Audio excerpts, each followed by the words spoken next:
ज्ञानदेव ज्ञानेश्वर महाराज की, भगवान बाबा की. ज्ञानेश्वरीचं महत्व सांगितल्यानंतर आपण एक पुढचा विषय जो महत्वाचा आहे आपल्यासाठी, दोन्ही विषय एकत्र. ज्ञानेश्वरी म्हणजे काय आणि ज्ञानेश्वरीचा सारांश, त्यात असणारे आनंदाचे सिद्धांत, सगळ्याचं मिश्रण म्हणजे आता आपली भावकथा आहे. हा जो विषय ज्यावेळेस प्रारंभ होतो त्या विषयाचं एक खूप गोड असं वर्णन आहे आणि प्रत्येक ठिकाणी ज्ञानोबांनी सिद्धांत ठेवलेले आहेत. आपल्या डोळ्यापुढे असे एक कल्पनामय चित्र आलं. कुरुक्षेत्र आहे, एका बाजूला कौरव उभे आहेत, एका बाजूला पांडव आहेत, 11 अक्षौणी सेना एका बाजूला आहेत आणि 7 अक्षौणी सेना एका बाजूला आहेत. चांगली लोक नेहमी कमी असतात म्हणून पांडवाच्या बाजूने किती आहेत? 7 आहेत. मतदान झालं नाही त्यावेळेस मी नशीब समजतो, नाही तर दुर्योधन कधीच खुर्चून हटला नसता. 11 अक्षौणी सेना मरण्यासाठी तयार झालेली बरं का. ज्ञानोबारायांनी इतकं सुंदर वर्णन केलंय, दुर्योधनाच्या तोंडातून वाक्य घातलेले आहेत की माझ्याकडची जी लोक आहेत, आत्ताच्या भाषेत माझी जी कार्यकर्ते आहेत, ते जीवाला जीव देणारी आहेत असं म्हणतात आताचे नेते. जीवाला, साऊथ मध्ये तर असं आहे महाराज, एखादा नेता मेला तर आत्महत्या करतात लोक अशी. आणखी दुर्योधनाचं नेमकं तेच वाक्य, मदची लागी प्राण आराईले असते. माझ्यासाठी प्राण हातावर धरून आलेली माणसं की जगायचं तर दुर्योधना बरोबर आणि मरायचं तर दुर्योधना बरोबर, अशी माणसं दुर्योधनाला मिळालेली होती. आणि ज्ञानोबांचं चित्र फार सुंदर आहे. बोलायचं कसं सुद्धा ज्ञानेश्वरी शिकवते बरं का. कसं बोललं पाहिजे, कसं ऐकू गेलं पाहिजे, कशाने माणसं वश झाले पाहिजे. इथे एक प्रसंग असा आहे गीतेमध्ये जिथून ज्ञानेश्वरी सुरुवात होते. म्हणून म्हटलं थोडीशी कल्पना करा म्हणजे तुम्हाला वातावरणाचा लाभ येईल, तुम्हाला ज्ञानोबांचं बोलणं कळेल. दुर्योधन उभा आहे, त्याच्या शेजारी एका बाजूला द्रोणाचार्य आहेत आणि दुसऱ्या बाजूला भीष्माचार्य आहेत आणि मध्ये कोण आहे? दुर्योधन आहे. जो भीष्माचार्य आहे त्याला सेनापती केलेला आहे दुर्योधनाने आणि द्रोणाचार्य गुरु आहेत. म्हणजे सेनापती एका बाजूला आहेत, म्हणजे माझेच सेनापती आणि माझेच गुरु आणि मध्ये मी. बोलायचं कसं असतं ते कळलं पाहिजे आणि शिकण्यासारखं आहे. जर बोलता नाही आलं ना तुम्ही नेता पण नाही होऊ शकत. संत तर होणं लांब आहे. म्हणजे संताला बोललं यायला पाहिजे, बोलायलाच पाहिजे ना संत. कुणाजवळ बोललं पाहिजे याची अक्कल आली तरी पुष्कळ आहे, नाही तर बोलून फसतात लोक. आणि मग दुर्योधन बोलतोय द्रोणाचार्याला आणि ऐकू जाते भीष्माचार्याला. याला म्हणतात राजकारण. आणि जे बोलायचंय द्रोणाचार्याला ते द्रोणाचार्यासाठी नाहीच, ते भीष्माचार्यासाठी. पण डायरेक्ट भीष्माला बोलायचं नाही, बोलायचं द्रोणाचार्याला. द्रोणाचार्याला काय म्हणतो दुर्योधन, हे पहा उद्या माझं बरं वाईट झालं तरी चालेल पण भीष्माचार्याला काही होता कामा नये, सगळ्यांनी मिळून भीष्माचार्याचं रक्षण करावं. आणि एक शब्द कसा वापरलाय, मी तैसा हा देखावा. मी जरी राजा असलो तरी भीष्माचार्याला राजाप्रमाणे पहा. ते म्हातारं खुश झालं ना. तर भीष्माचार्याची मूर्ती तुमच्या डोळ्यात, त्या वयात स्तुती ऐकून म्हातारं खुश झालं म्हणणार तर तुम्ही तर पोरं आहेत. तुम्हाला नुसतं म्हणून वा, कुठल्या कुठं उडून जाल तुम्ही. नुसतं वा म्हणजे कशाबद्दल वा, म्हणजे मूर्खपणा केल्याबद्दल का चांगलं केल्याबद्दल वा, म्हणजे नेमकं काय अर्थ आहे. खोटं बोललं तर वा म्हणतात ना, वा म्हणजे काय खोटं बोललास, नुसतं वा, त्याला कारण नाही. तसं दुर्योधन हा राजकारण करत असताना इथून सुरुवात आहे बरं का गीतेला आणि ज्ञानेश्वरीला. मी तैसा हा देखावा. आता जर राजा म्हणतोय की माझ्यासारखं माझ्या सेनापतीला पहा, तर आता सेनापतीचं कर्तव्य, मी सभ्य शब्दामध्ये सांगतोय, सेनापतीचं कर्तव्य राजाला खुश करणं. म्हणून कोणाकडून सुद्धा 1 रुपया घेत असताना, मदत घेत असताना विचार करा तो बदला किती घेईल. कधी लक्ष, मानवी जीवनातला सगळ्यात उच्च सिद्ध, उपाशी राहा पण हलकट माणसाचं घेऊ नका. ही भारतीय संस्कृती. संस्कृत मध्ये म्हण आहे जी मेघदूत मध्ये आलेली, अतिशय सुंदर आहे. यांच्या मोघा वरमधी गुणे नाधमे लब्ध गामा. मोठ्या माणसाकडे जाऊन मागा, मागणं फुकट गेलं तरी चालेल. म्हण काय सांगते ती मराठीतून सांगते तुम्हाला. यांच्या मागा तुम्ही, मोघा फुकट गेली तरी चालेल, पण वरम अधिगुणे, जे श्रेष्ठ गुणाने युक्त आहेत त्यांच्याकडे मागणी फुकट गेली नाही म्हणलं तरी चालेल. ना धमे लब्ध कामा. हलकट माणसं जर पूर्ण करत असतील ना, तर तिथून आपली कामना पूर्ण करून घेऊ नका. वसुली त्यांची फार वाईट असते. हे मी काही प्रवचनात सांगावं इतके तुम्ही तर लहान नाही घेत. आणि म्हणून जशी स्तुती केली, मी तैसा हा देखावा, त्याला नाईलाज झाला त्याचा. म्हणून दुर्योधनाच्या बाजूने पहिला शंख भीष्माचार्य वाजवतात. आणि कशा करता वाजवतात? विजय व्हावा म्हणून नाही, हे पण राजकारण आहे. हे राजकारण इथे तर म्हातारे पिकलेलं, त्याला राजकारण. ते तर सिंहासनात जन्माला आलेले आहेत. त्या गादीचा जन्मजात वारस हा भीष्म आहे, शेवटचा कौरव आहे. लक्षात येते का? शेवटचा कौरव म्हणजे भीष्म आहेत. हे नंतरची उत्पत्ती आहेत, जे कौरव नावाने आणि पांडव नावाने जगते. पण खरा वारस आणि शेवटचा वारस भीष्म आहेत. त्याच्यानंतर कौरव नाही आलेत. पण आता त्या गादीवर बसल्यामुळं कौरव म्हणतात. नाईलाज असतो काही लोकांना. योग्यता नसली जरी गादीवर बसले तर बाबा म्हणावंच लागतं. इंद्रियावर ताबा नसलेले बाबा काय कामाचे? ज्यांचा इंद्रियावर ताबा त्याला म्हणावं बाबा.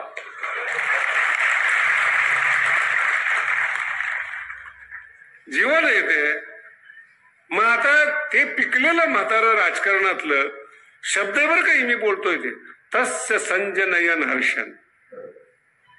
दुर्योधनाला आनंद व्हावा म्हणून तस्य संजनयन. संजनयन म्हणजे हर्ष उत्पन्न व्हावा. तस्य संजनयन हर्षण.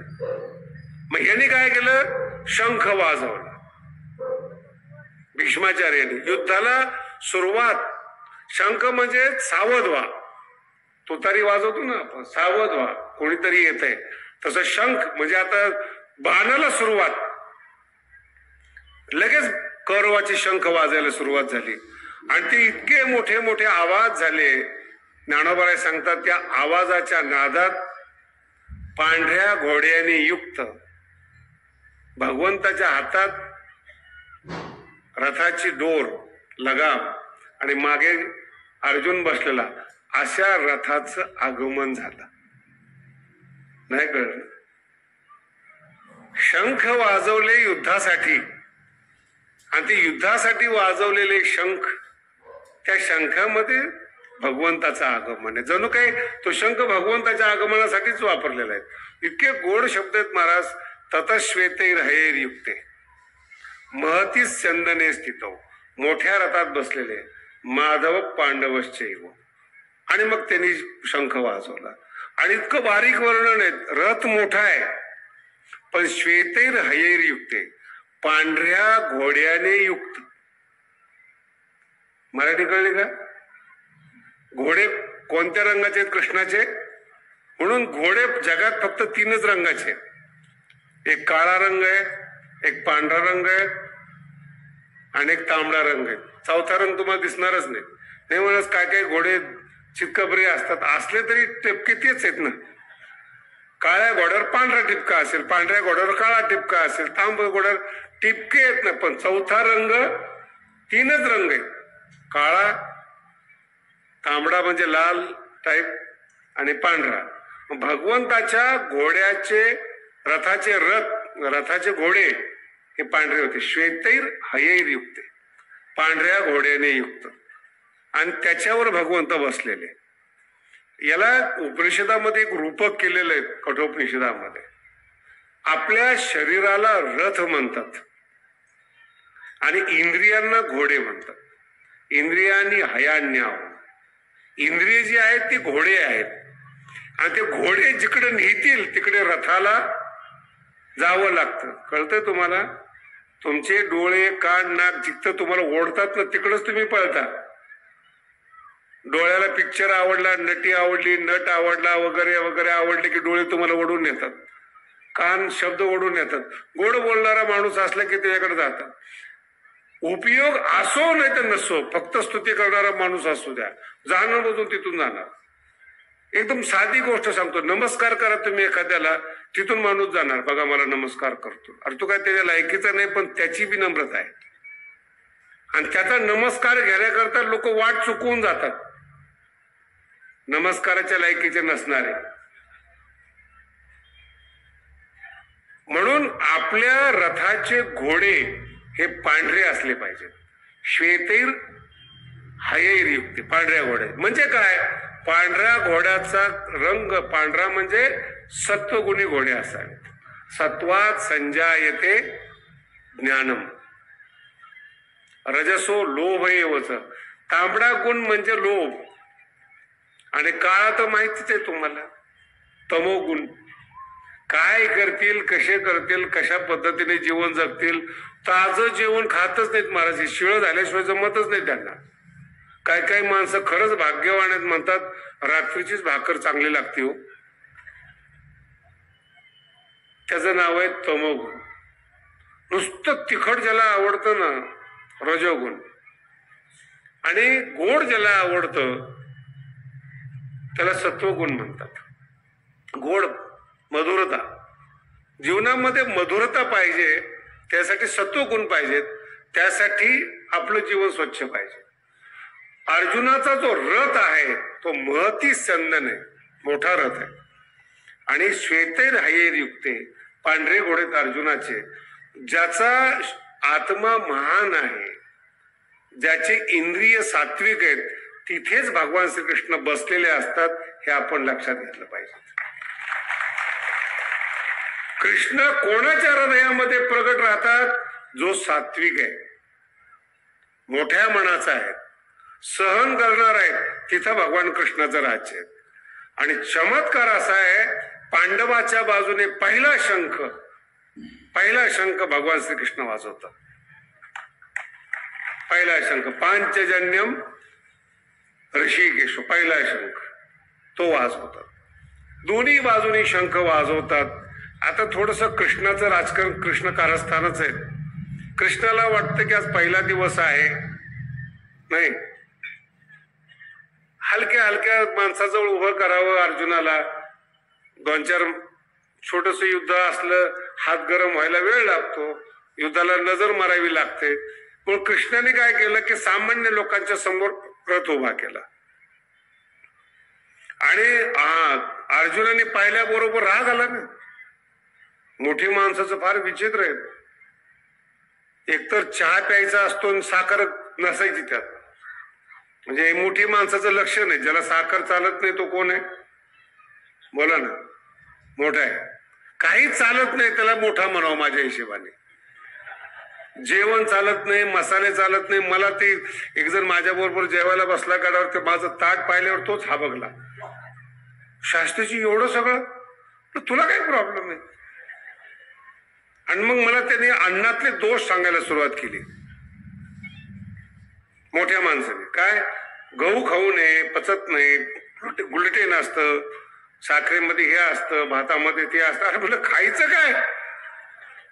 नाही पण हेल्दी खायला पाहिजे. म्हणलं आता या वयात सांगतो का मला? झालं ना माझं. नाही म्हणे महाराज, ते म्हणलं तुझ्यासारखं मी खाऊ शकत नाही, तू मोठा माणूस आहेस. कळलं का तुम्हाला? ज्याला काहीच चालत नाही त्याला काय म्हणायचं? काही बोलणं पण सहन नाही होतो त्यांना. एखादा शब्द जर बोलला तो शब्द त्यांच्या डोक्यात होतो. मला असं म्हणलं, झोपताना सुद्धा मला असं म्हणलं, स्वप्नात सुद्धा. बोलणं सहन होत नाही, जेवण सहन होत नाही, चालणं सहन होत नाही.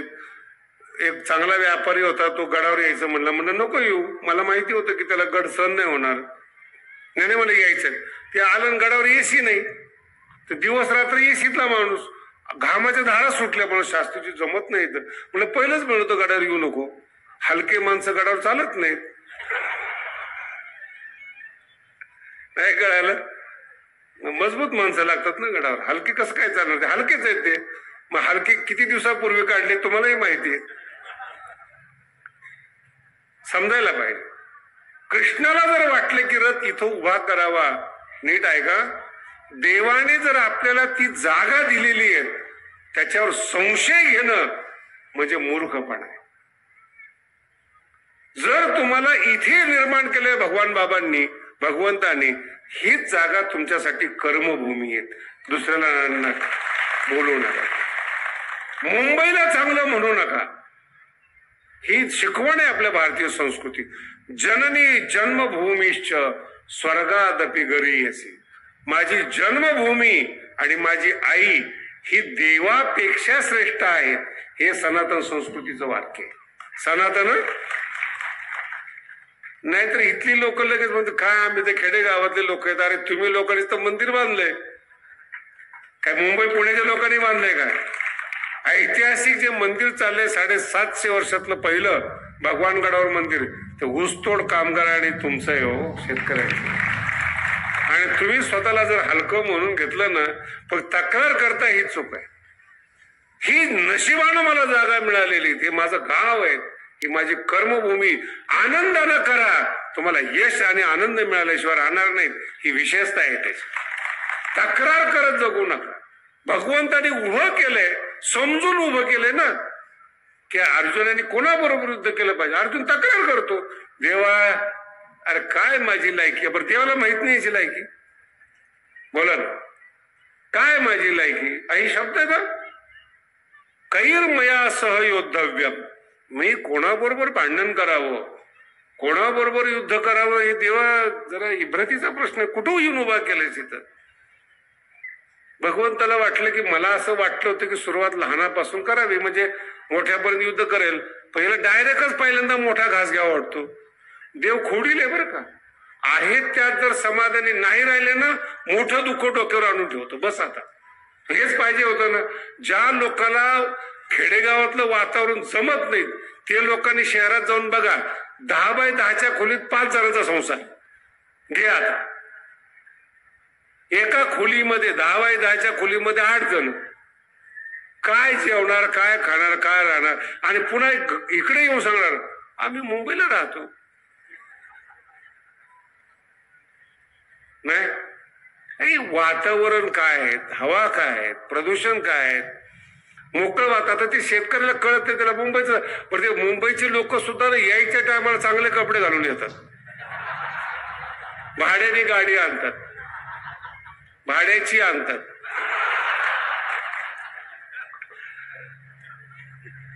आता गरीब बिचारा शेतकरी ते सगळं रुबाब पाहतं, कपडे पाहतं, सगळं पाहतं. त्याला वाटतं झाडाला पैसे लागलेत मुंबईला. आणि तिथं जाऊन तर बघ, झोप आली तर मला विचार, पचलं अन्न तर मला विचार. माझा देवाने जागा तुम्हाला योग्य निवडलेली, त्याच्यावर तक्रार करू नका. यालाच म्हणतात ठेविले अनंते तैसेची राहावे. देवानं दिलेलं आहे तुम्हाला. जर तुम्ही मुंबईच्या लायकीचं जर तुमचं डोकं असतं, तुम्ही काय जन्माला आले असते इथं? अर्थ लक्षात ठेव. आणि तक्रार करतोय अर्जुन. अर्जुन तक्रार करतोय, कैर्मया असं कोणाबरोबर येत आले असती या घवे. मराठी आहे का? कवनेसी मी अजून जावे, कोणाबरोबर युद्ध करावं, हे रणी लागे पहावे म्हणून. देवा प्रेस्टिज पॉइंट आहे हा. अर्जुनाने युद्ध केलंय कोणाबरोबर? कॉमन माणसाबरोबर युद्ध केलंय का? नाही. देव म्हणलं बर. देवाला असं म्हणायला लावू नका बर. मग इतकं वाईट जीवन येतं ना. हा जो हातात रथ घेऊन उभा होता ना, असं गांडीव धनुष्यात ताणून फिरून सगळं तयारी करून जातात, देव 2 मिनिटात ढिलं करतो नट बोल्ट. भगवंताने आपला रथ काढला आणि भीष्म आणि द्रोणा पुढे उभा केला. घे. एक आणि एक आजोबा आहे आणि एकाने धनुष्य धरायचं कसं हे शिकवलेले, त्यांच्या पुढे रथ उभा केला. मराठी कळाली का तुम्हाला? आशांच्या पुढे रथ उभा केला ज्यांच्या मांडीवर अर्जुन खेळलेला आहे आणि ज्यांनी धनुष्य धरायला शिकवलं. तिथून युद्धाला सुरुवात कशी होऊ शकते? भीष्म द्रोण प्रमुखत सर्वेशांच महीक्षिताम. आणि भगवंताने म्हणलं वाच एतान करून बघ रे, बघ तुला यांच्याबरोबर लढायचं ना, घे मग लढ.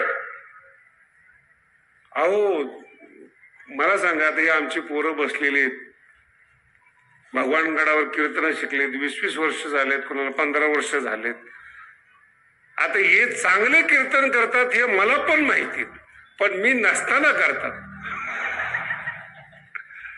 लक्षात आलं का? आणि माझा तसा एक खोडील स्वभाव असायचा. एक कीर्तनकार होता माझा मित्र, थोडासा शायनिंग मारायचा, आपलं कीर्तन म्हणलं ठीक आहे. त्याला माहितीच नाही, मग मी न सांगता त्याच्या कीर्तनाला पुढे जाऊन बसलो. माईक चालू होता, म्हणलं तू तू तू तू इकडे कसं काय आला? अरे म्हणलं माईक चालू आहे. नाही म्हणलं आता उठता येत नाही, कीर्तनच पडलं तेच, आणि पुन्हा त्या गावाने तारीखच घेतली नाही. लक्षात आलं? कीर्तन तुम्ही चांगलं करता, तुमचा अधिकार आहे, पण गुरु पुढे मर्यादा असते ना. ज्यांनी धनुष्य हातात धरायला शिकवलंय त्याच्या पुढेच तुम्ही बाण चालवणार? एवढे शहाणे झाले तुम्ही? असं अर्जुनाला वाटलं, म्हणून रथ उभा केला. आणि द्रोणाचार्याला बघितल्याबरोबर आणि भीष्माचार्याला बघितल्याबरोबर हातपाय कापायला लागले. हे जसंच तसे शब्द ना, वेपथुश्च शरीरे, शरीरामध्ये कंप आला. वेपथू म्हणजे शरीर कापायला. कोणामुळं कापायला लागलं? कृष्णामुळं. कृष्णाने तर चांगल्या ठिकाणी जागा दिली होती हात साफ करायला. तुम्हाला अहंकार, कैर्मया सहयोद्धव्य, आपलं कीर्तन ऐकलं पाहिजे, घे आता कर. जर दिलंय ठीक, व्यवस्थित चाललंय सगळं, कशाला अहंकार करायचा? आणि इतकं सुंदर वर्णन आहे, भ्रमती वचे मे मनहा, माझं मन फिरायला लागलं, चक्कर यायला लागली. अर्जुनासारखीची परिस्थिती. देवाने जिथं ठेवलंय तिथंच राहा, हा पहिला अध्यायाचा संदेश आहे. योग्य जागा आहे, योग्य अधिकार आहे, फक्त त्या क्षणाचा जागेचा आनंद लुटा, प्रतिक्षण आनंद लुटा, त्याला जीवन म्हणतात. तक्रार करू नका. तक्रार केली अशी अवस्था होते, शरीर कापलं जातं. ज्ञानोबांनी खूप सुंदर वर्णन केलं, अतिशय लक्षपूर्वक ऐका. काय झालं हे पहा, जाताना तो टाईट होता अर्जुन, म्हणजे चिलखत वगैरे सगळं घातलेलं, अहंकार, अजून युद्ध सुरू झालेलं नव्हतं ना, टाईट. आणि युद्ध करायचंय, याच्यावर माझ्या शब्दावर लक्ष द्या, युद्ध करायचंय आपल्याला, ही मनस्थिती होती. हे युद्ध जिंकायचंय आपल्याला, याला म्हणतात वीरवृत्ती. कुठं जायचंय ना तुम्हाला, प्लॅनिंग करून जा, ठरवून जा. हे झाल्याशिवाय मी परतच येणार नाहीत, निश्चय करा. तुकोबराय सांगतात, निश्चयाचे बळ. तुका म्हणे झालं तर झालं, बघू, ढगात बाण लागलं, हे काही असे काम होत असतात का? प्लॅनिंग करा, झालंच पाहिजे, त्याच्यासाठी पूर्ण तयारीने जा. अशा तयारीने अर्जुन गेलेला.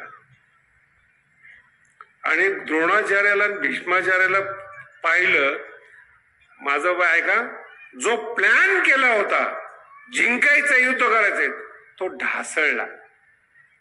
ही ज्ञानोबांची परिस्थिती समजून घ्या नेमकी काय.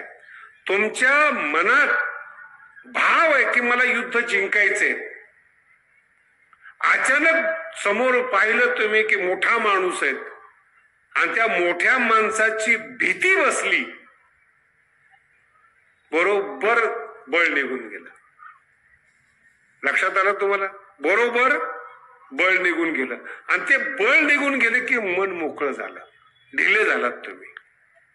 मोठा माणूस पाहिला की तुमचे हातपाय गळाले, तर मग तुमच्या अंतःकरणात तुमचं बळ कमी पडलं, याला म्हणतात आत्मबळ. हे अर्जुनाचे केलं. शरीर तेच आहे, धनुष्य तेच आहेत, उभे राहण्याची जागा ती सगळं तेच आहेत, आत्मबळ ढिला पडलं.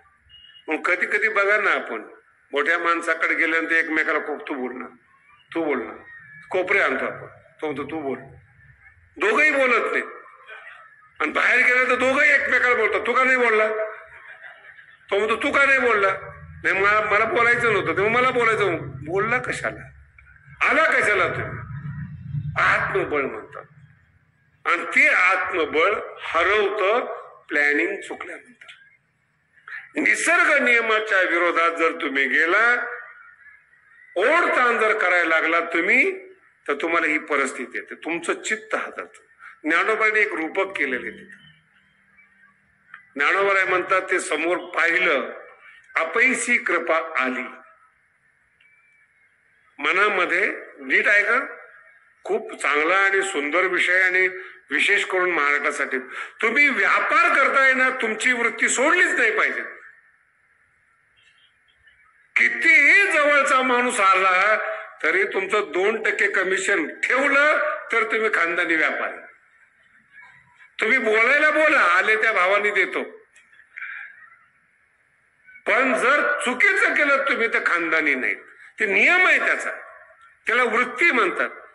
तसं वीर वृत्ती आहे, आणि वीर वृत्ती हादरली, ती निघून गेली, ती मोकळ्या झालेल्या अंतःकरणामध्ये कृपा आली, जी विरुद्ध आहे. म्हणून संसारामध्ये मला अनेक ठिकाणी, तुम्हाला सुद्धा अनेक ठिकाणी, काय नाही हो मदत करायला गेलो सगळं घोंगडा अंगात आलं. कोणी सांगितलं? ही जी वृत्ती नाही, यालाच अर्जुन म्हणतात. माळकरी दिसला, उधार दिलं, गेले पैसे, कोणी सांगितलं? माळकरी चांगले असतात म्हणून. देवाला न मानणारे देव माणसं या जगात आहेत, आणि देवाच्या नावाने भ्रष्टाचार करणारे सुद्धा याच जगात आहेत. म्हणून पारखा, आपल्या नजरेवर विश्वास ठेवा, लोकांच्या ऍडव्हर्टाईजवर विश्वास ठेवू नका. हे महत्वाचं आहे, हे मोठं तत्व आहे. सांगू द्या लोकांना तुमचं फील काय, तुमचा अनुभव काय, ते पहिलं तपासा.